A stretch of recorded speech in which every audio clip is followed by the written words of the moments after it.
Get this and get it straight.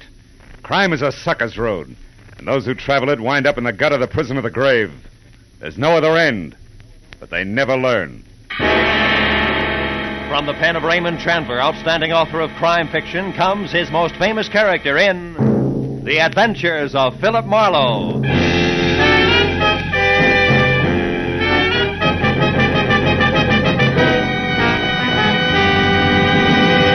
Now, with Gerald Mohr starred as Philip Marlowe, we bring you tonight's exciting story, The Uneasy Head.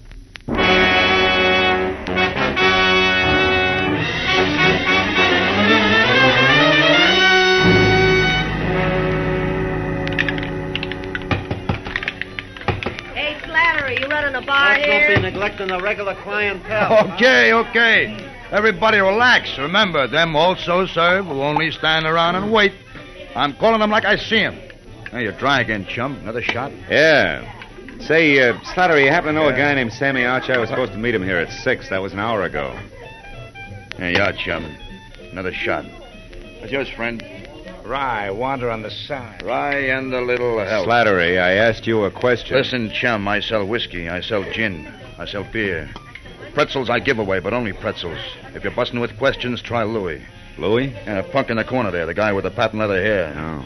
Louis welcomes visitors. Now, you want to pay for this drink? Oh, wouldn't miss it for the world. Mind it for me, will you? Hey, Okay. round boy, I'm going to forget I'm a lady. Your name Louis? That's me. Slattery tells me you might have some information I want. Could be. What race? Don't want any dope on ponies, Louis. I'm looking for a guy. A guy like who? Archer. Sammy Archer. Do you know him? No. What's the matter? You welch on a bet? No. Well, thanks anyway, Louis. I got something good at Belmont if you... Check. Beer twice. Bourbon once around. Coming up now.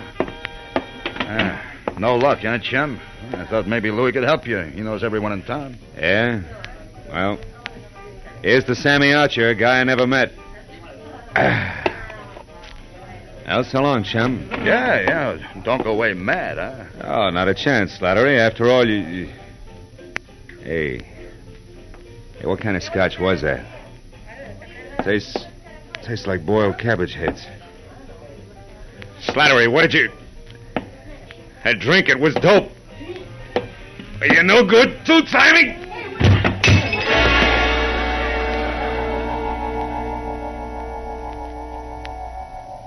For a long time, 100 years maybe, I felt good. The temple was beautiful. Chinese beautiful.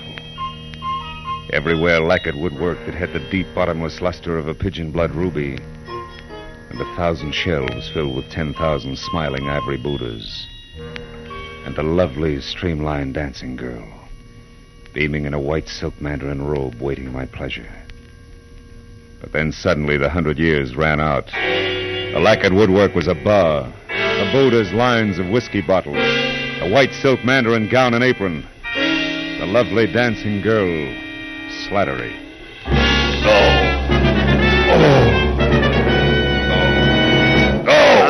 Easy now. Yeah. Chum, come on, try this. It'll bring you around. Yeah, thanks, Oh, it's you. How dumb do you think I am, Slattery? Hey, easy. No way. You got it wrong, chum. I didn't slip you that Mickey. Come on now. Lay back. You're going to be okay. How long have I been out? Oh, about an hour. Oh. You're in the storeroom behind the bar. Now, just take it slow, Mr. Marlowe. How do you know my name? Well, I checked your wallet when you folded, chum, and saw you with a big-shot private dick from Hollywood. Yeah?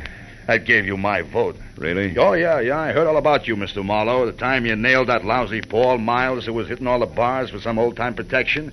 Yeah, but you should have said who you was. Yeah. Oh. Hey, Slattery, got any idea who got to my drink? No.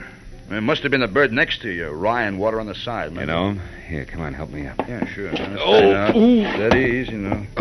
There we are. No. Never seen him before. He shoved off when you went to see Louis. What'd he look like, Slattery, think? Oh, well, he smoked a cigar. Yeah? He had kind of a red face and was wearing a camel hair overcoat. Oh, yeah. He was nervous. He kept playing with a book of matches. He tore them out one at a time, and then he bent them up. See? Bent him up, huh? Yeah. You don't know his name, where he hangs out? No, zero chum, except that Louis heard him ask someone about how to get to Palm Springs. But, Mr. Marlowe, I do know about Sammy Archer. You do? Yeah, I didn't want to talk up before Mr. Marlowe because I didn't know you. Slattery, where can I find Archer? Well, you ain't putting him on the spot for someone, eh? No, nothing like that. He called my office today, said he had some kind of a business deal with a guy he didn't trust. Wanted me to meet him here at the bar, get the details, and play bodyguard. Now, come on, tell me, Slattery, who is Archer? Where can I find him? He's a second-story man, Mr. Marlowe. He's a... You mean that... Yeah, he knocks off fancy places. Beverly Hills most of the time.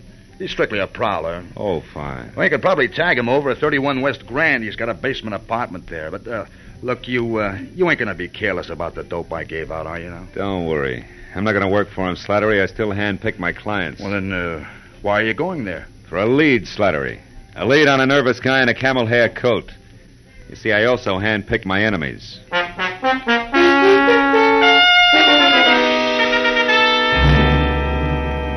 31 West Grand Avenue was a dirty stone tenement propped up by a dirty stone stoop. A cracked pavement led to the basement apartment, which showed a fuzzy slice of yellow light, where the door was cracked open inches. So when I knocked, I was ready for almost anything. Just as long as it was on the see me side. But I didn't expect it to come from overhead. You're wasting your time, big boy. When Sammy leaves his door open, you shouldn't bother knocking. You mean he's out? No, I mean he's in. And he's got the blind staggers. I know. I heard him falling over the furniture. But go ahead. See for yourself. If you'll pardon appearances. The big slob.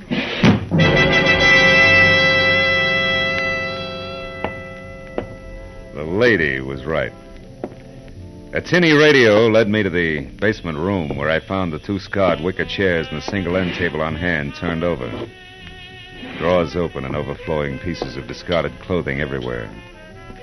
And in the middle of all that, sprawled along the edge of a threadbare couch that was weak in the springs, Sammy Archer. He was facing me, eyes closed, and wearing a faded blue bathrobe 2 sizes too big for him. And next to one hand that rested on the floor was an empty gin bottle sitting on a clipping torn out of a fashion magazine. On one side, an ad for a Bendix automatic washer. On the other, a picture of a diamond tiara.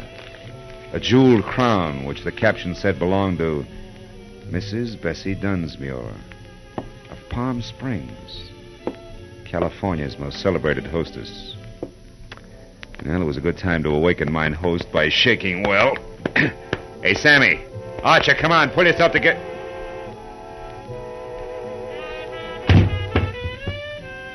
I should have known better.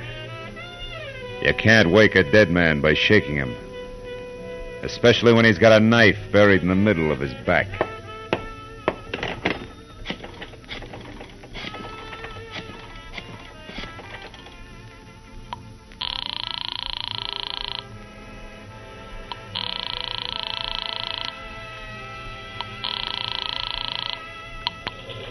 Study desk.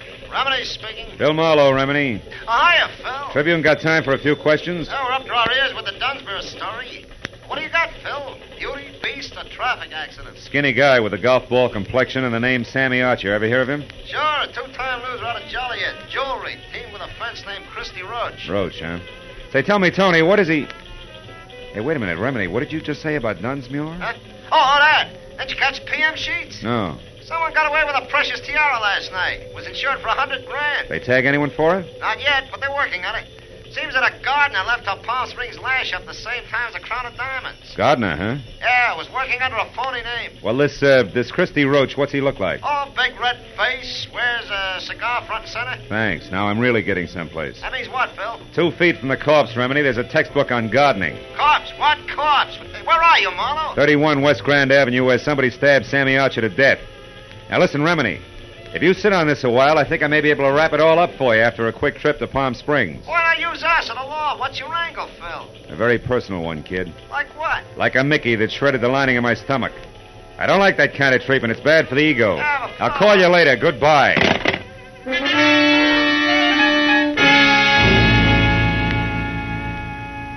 The trip to Palm Springs was 2.5 hours of hard driving through sterile wasteland. And there was plenty of time for me to add what always came out to the same thing. Sammy Archer, posing as a gardener, swiped the Dunsmuir tiara to peddle through Christy Roach, whom he feared.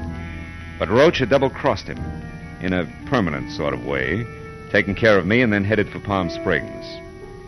Yeah, but there I got stopped each time. Why Palm Springs? Unless, of course, Archer's apartment turned inside out meant that the tiara was still hidden someplace in the desert hamlet. Yeah, that really would make it a cinch to find.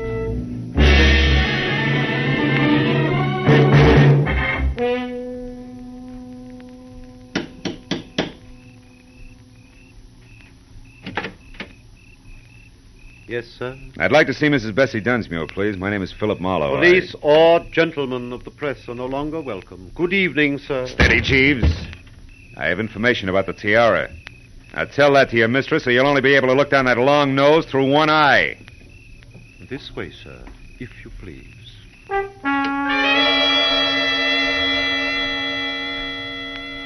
The interior of the Dunsmuir shanty was strictly colossal. From a foyer the size and shape of the Union Station to a plush, leather-lined den that was about as cozy as a parking lot. And Mrs. Bessie Dunsmuir herself fitted perfectly. Because as the renowned party giver glided into the room, I saw enough jewelry on her arms, ears, and neck to match Tiffany, carat for carat. She listened intently while I brought her up to date. After that, she ushered me into an uncomfortable chair, rang for Long Nose, and then asked a sensible question.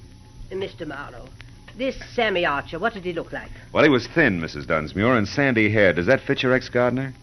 Precisely. Now perhaps we're actually going to make some progress. The police here haven't, and... come in, Martin. Oh, a liqueur, Mr. Marlowe? Oh, no, thanks. No. Thank you, Martin. Mrs. Dunsmuir, Yes. Did you ever notice a red-faced man who smoked cigars hanging around, talking to Archer, perhaps? No, I never did. Did you, Martin? No, madam, I don't believe I did. Excuse me, madam. Sir. Good evening, Dunsmuir residence. Who's calling, please? One moment, sir. Mr. Endicott, madam. Endicott? I don't seem to know any Endicott. Hello? I'm sorry, Mr. Endicott, but I don't seem to recollect... what? You... Well... Yes. Yes, of course. I'll see you tonight here. Goodbye.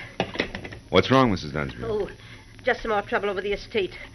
Ever since my husband passed on 3 years ago, we've had a mountain of trouble with his investments. I see. Well, about the tiara, Mr. Marlowe, do what you can about locating it. You'll be rewarded handsomely by the insurance company if you're successful, I'm sure.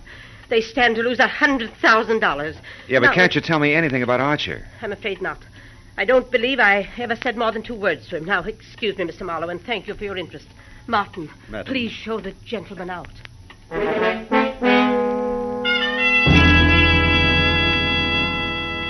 Outside, I chalked the Dunsmuir interview off at face value. Proof positive that Sammy Archer and the sticky-fingered ex-gardener were one and the same. Then I headed for town on the first public phone, which was at a mobile gas station.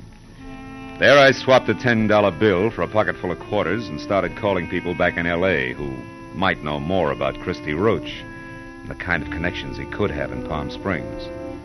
But after 4 near misses, I quit and stepped aside to let a big man with a beefy face that belonged on an English bulldog take his turn. However, he had other ideas, and he pointed them out bluntly with a shiny automatic. I wonder if you could help me, Sonny. I'm looking for a diamond tiara. You gotta be kidding. I wear a fedora besides Hold that... it right there. I have news for you, Sonny. While you were gabbing into the tube there, the station attendant left, closed shop, went into the bar next door. Out of earshot. So? So we're alone. And that means I'm going to do very little. Stay right there, Marlowe. Well. Christy Roach. Red face, cigar, and all. Glad to see you. Shut up. Come on, we're getting out of here. Without our buddy there? Don't worry about him, Marlowe. He'll keep that way. Maybe a lot longer than you will.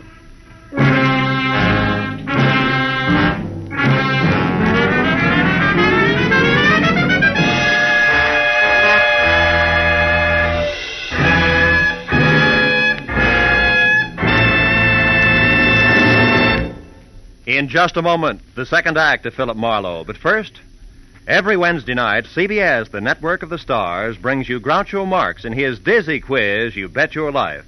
To hear You Bet Your Life starring Groucho Marx this Wednesday night on most of these same CBS stations, as well as Dr. Christian and that bright new musical show, The ABCs of Music. Now with our star, Gerald Mohr, the second act of Philip Marlowe, and tonight's story, The Uneasy Head.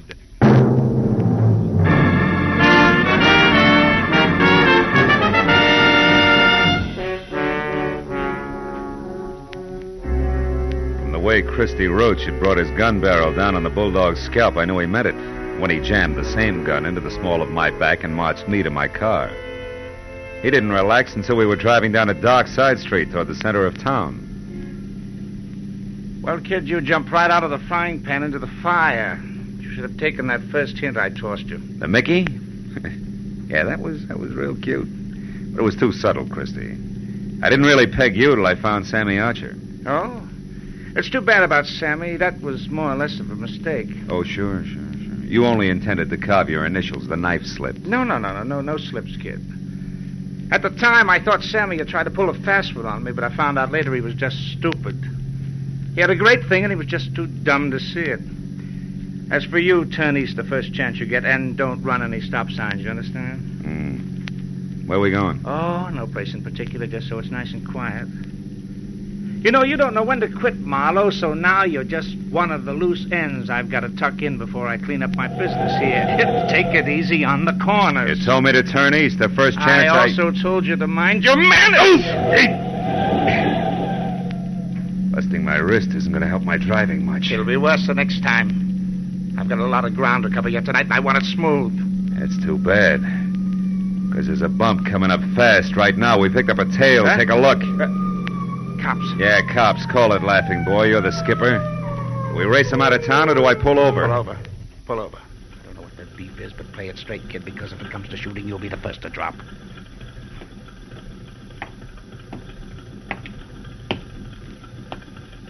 Hey, can't you read, buddy? You're on a one-way street. You're telling me. Yeah, only you're going the wrong way. Yeah, I know. Well, you see, my friend... I warned you. What about him? Well, he's in a hurry, officer. I was taking him as far as the corner there. He said it was okay to come this way. I didn't. I'm a stranger here. Uh-huh. Also, you're a big boy now. You should make up your own mind. You're so right. Here, Mac, if you're in a hurry, you can go, but you better get out and walk. Thank you. Your friend here is going to be tied up for quite a spell. All right, let me see your license. Maybe the limb of the law and I should have nailed him right then and there. But there were still too many loose ends, and I wanted Christy Roach to clear them up for me. So I watched him walk out of sight while I listened with half an ear to a lecture on blind drivers. Well, it was a small enough price to pay for the service rendered, so I thanked the officer for the ticket and then headed back to the filling station in a bulldog with a headache who might be in a mood to talk. But when I got there, I found he hadn't waited around. After that, I checked the neighborhood and was 15 minutes getting to first base, which turned out to be the bar of a French restaurant across the street, run by one Monsieur Jean Corret, a high-octane number who apparently had overheard a phone call earlier. I immediately notified the police. Nothing, they said. Believe me, my friends, the lowliest gendarme in Paris would have more sense. Throw away an important clue? Never. I tell you, our police... Mr. Corret, can I see you a minute? I? But of course, monsieur. What is it? Well, it better be in private, huh? It's about the Dunsmuir case. Ah, nom de nom. Step this way, monsieur. All right. You naturally are a detective. Naturally, yeah. Now, look, I understand you overheard a phone call. Oh, yes. About an hour ago. A suspicious man called the Dunsmuir place from here. What did he look like? Ah, I am desolated, monsieur. I do not know. You said it was an important clue. I assume it was important. In a case as big as this, anything may be important. The smallest... Yeah, you made your point. Go ahead. Eh bien, he made an appointment. I only overheard, monsieur. The telephone is back this way in the alcove out of sight. Uh-huh. Eh bien, I was passing by right here when I heard the man ask for the Dunsmuir residence. He talked to his party and made an appointment. Mm-hmm. I couldn't hear where or when, so I went on about my business. But suddenly, a memory exploded like a bomb in my head. Bessie Dunsmuir, the owner of the stolen tiara. I rushed like this, monsieur, to the phone. Pardon, madame. But he was gone, monsieur. I called the police at once. The rest I can fill in. Now tell me something else, Mr. Corey. Did you happen to notice a man with a cut on his head around here a while ago? A cut? Yeah. Why, yes. One who looked as ugly as Satan himself. I saw such a one in the washroom. Ah, you mean you suspect? Well, not exactly, no, but he's connected. Where can I find him? Ah, you ask me, monsieur. He was sick. I tried to help him, but he refused and left. You've no idea where he went? No. Oh. But wherever it was, I'll wager he was too wobbly to get there, monsieur. All right, in that case, I better make a quick call and The telephone set. Yeah. Hello, Claire. Sissy Dunsmuir hasn't had a new husband for 2 whole years, Madame. my dear. I can't imagine how she keeps up that elaborate front of hers. Why, do you know that... what? Madame, hang up the telephone at once. I insist. Vitement. I beg your pardon. In the name of the police, monsieur is a detective. I demand you clear the line. I've paid my nickel and Never mind, skip it. But I would like to know about those bent matches on the floor. Well, I don't know. What do they mean, Strange monsieur? thing. I better skip the call and get going fast. You've been a big help, Corey. Maybe I can get you the Croix de Guerre. The bent matches that littered the floor under the phone meant that the man who had made an appointment to meet with Bessie Dunsmuir had been the fence, Christy Roach. And to top it off, she'd lied about it. Didn't make any sense. But I added it to the rest of the question marks and made a beeline for Bessie's mansion. I parked a block away from the place, walked back, and let myself in through an iron gate at the side. And wound up in front of a car, half hidden in a clump of hibiscus bushes. A man was leaning in the open door with a match in his hand, reading the registration on the steering post. It was the bulldog I'd seen first at the gas station. When he saw me, his hand dived under his jacket for a gun, but I was on him before he could get it out. Oh, my head. You're due for another dose of the same, Buster, unless I get some fast answers. The time for games is over, and even a private detective can run out of patience. You're a private dick. Yeah. I don't get it. This car here belongs to the guy who helped you. Fence. Christy Roach. And if he's inside, I got... Roach didn't help me, and you've got to do nothing till I find out about you. Who are you? Temple. Fred Temple. Hamlin Insurance Company. Oh, no. We're covering the missing tiara. Only something's haywire. An insurance investigator. Yeah. I'm not gonna make it, fella. My head, you better get in there and stop. When he passed out, he sagged against me like a sack of wet wash. I stretched him out on the grass, and after one look, knew there was nothing more I could do.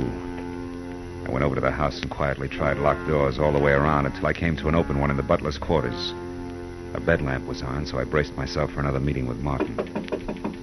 When he came to the door, he was in his nightshirt. As soon as enough of his chin was showing, I swung! It was a distinct pleasure. I stepped over him and went through his rooms and on up the long hall of the main part of the house. I finally located Bessie in the leather-lined den. She was alone, but judging from the rate she was burning up the jittery cigarette in her hand, she expected trouble at any moment. Marlowe, how did you get in here? Why are you here? Just checking up on a lie, Bessie? I don't know what you're talking about. Your late date tonight. Incidentally, he's due any second now. His car is outside. On my grounds? Yeah. Surprised? What's so important about that? Now, look, you better tell me all about it, Bessie. No. Get out of here. Get out. Later. Right now, this setup is so full of holes, even the truth is leaking out. First, Roach the fence, figuring Sammy Archer, the guy who swiped your tiara, was pulling a fast one. And he changed his mind and got a new angle. Second, you brushed me off because actually you're afraid of finding the tiara. And third, the insurance company that's covering your loss is suspicious. Yeah, it's screwy, but it can only add one way. Like the tiara that was stolen from here yesterday is worthless. Are you insane? It was famous, fabulous, worth a king's ransom. Yeah, the original, maybe. Not the cheap duplicate.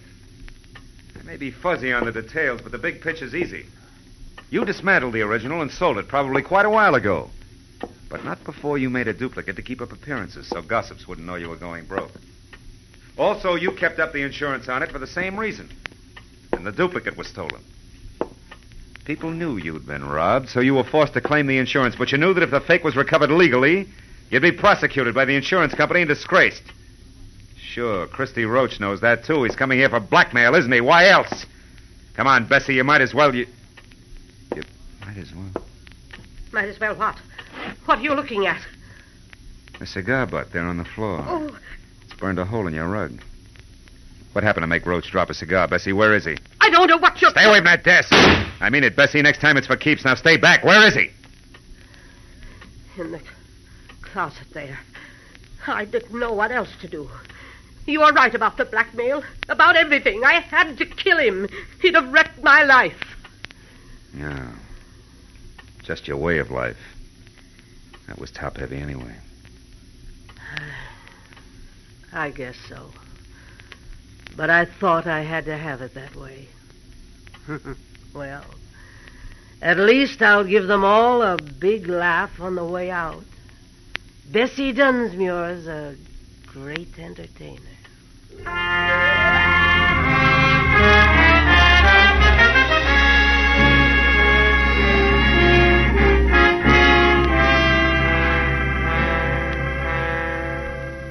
Bessie Dunsmuir, the world's greatest hostess, invited the police and reporters out herself. The fake tiara was found in the back of Roach's car. And she wore it cocked over one eye for the benefit of the press, the photographers, and her friends. By the time that party was over, it was almost dawn. Bessie was right. The papers came out and the giggles began. But Fred Temple drinking coffee under a head full of bandages didn't see much to laugh at. It's pathetic. Something awful sad there someplace, Marlowe. I agreed. Uneasy lies the head that wears a crown, even a phony one.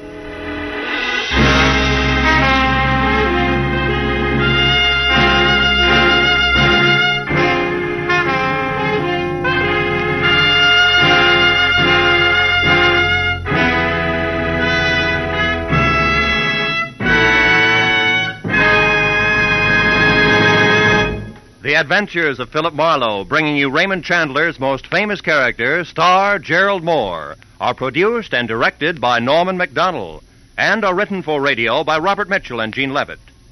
Featured in the cast were Verna Felton, Wally Mayer, Lou Krugman, Ben Wright, John Daner, Edgar Barrier, and Charlotte Lawrence. The special music is composed and conducted by Richard Orant. Now, a special announcement for Philip Marlowe fans. Next week, Philip Marlowe will be heard Wednesday night at 10 p.m. Eastern Daylight Savings Time. Be sure and be with us again next week on Wednesday evening when Philip Marlowe says... This time there was an innocent aboard, a noisy corpse and a quiet killer. But before I knew which was which, I'd mixed with all three, while going 70 miles an hour.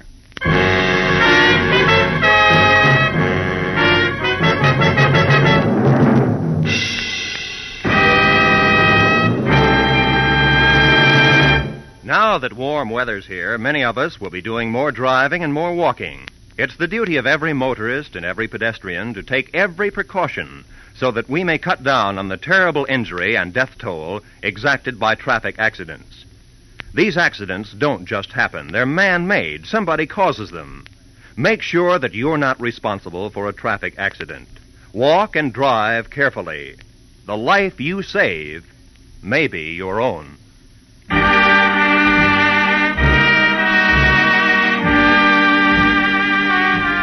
This is CBS, where Philip Marlowe will come to you on Wednesday night, the Columbia Broadcasting System.